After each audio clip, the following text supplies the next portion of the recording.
आखिरकार यूरोप को समझ में आया कि भारत ने जो किया एकदम सही था, जबकि यूरोप तो बहुत ही बुरा फंस गया। और अच्छा हुआ कि यूरोपियन देशों ने भारत के साथ रिश्ते नहीं बिगाड़े, वरना मामला और भी ज्यादा बुरा होता। खबर कुछ ऐसी है कि आज यूरोपियन देश यह मानने को मजबूर हैं कि पीएम मोदी ने अमेरिका के खिलाफ जो तरीका अपनाया वह एकदम सही था।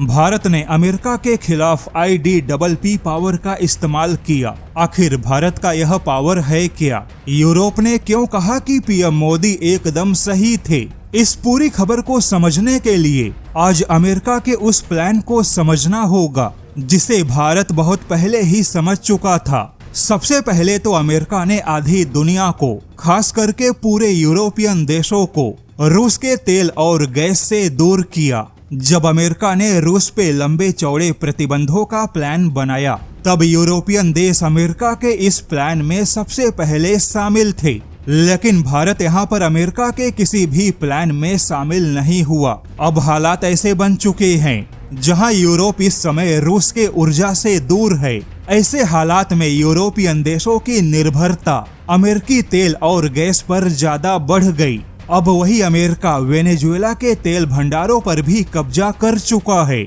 इसके बाद अमेरिका का अगला निशाना ग्रीनलैंड बनेगा। बहुत ही जल्द ग्रीनलैंड के बहुत बड़े प्राकृतिक भंडारों पर भी अमेरिका का ही कब्जा होगा। यानी कि ट्रंप का मिशन अमेरिका के अगल बगल के लगभग सभी रणनीतिक महत्व वाले और प्राकृतिक संसाधनों से भरे क्षेत्र पर कब्जा जमाना है। और जब अमेरिका एक बार पूरा कब्जा जमा लेगा तो ऐसे में अमेरिका के ही कब्जे में दुनिया के सबसे बड़े तेल भंडार होंगे और दुनिया का बहुत बड़ा प्राकृतिक संसाधन भी होगा। उसके बाद यही अमेरिका आगे चलकर यूरोपियन देशों के साथ में तेल, गैस और प्राकृतिक संसाधनों के लिए किसी गुलाम जैसा व्यवहार करेगा। यानी कि आने वाले 5 या 10 साल की कहानी यूरोप के लिए और भी ज्यादा बुरी होगी।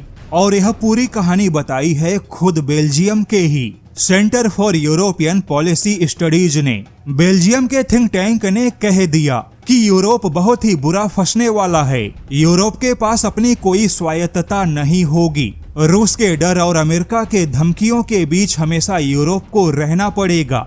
लेकिन इसी थिंक टैंक ने कहा कि अमेरिका से निपटने का भारत का तरीका एकदम सही था, क्योंकि कूटनीतिक भाषा में भारत ने इंटरेस्ट ड्राइवन पावर पॉलिटिक्स का इस्तेमाल किया, यानी हित संरक्षण आधारित राजनीतिक पावर को अपनाया। भारत ने नैतिक उपदेशों से नहीं बल्कि ताकत और संतुलन से अपने हित को सुरक्षित किया। यूरोपियन देश रूस के मामले में केवल नैतिक भाषण देने में लगे थे, लेकिन भारत ने ऐसे युद्ध के माहौल में किसी नैतिक भाषण या बयानबाजी से ज्यादा खुद के देश के हित को प्राथमिकता दी। भारत किसी भी गुट या किसी भी खेमे में नहीं फंसा। भारत ने किसी भी राजनीतिक दबाव में रूस के साथ अपने संबंधों को नहीं तोड़ा, जबकि यूरोप से गलती हुई कि रूस को ही सबसे बड़ा खतरा मानते हुए अमेरिका से उत्पन्न होने वाले खतरे को भूल गए। और आज हालात ऐसे हैं कि यूरोप से कहीं ज्यादा भारत मजबूत है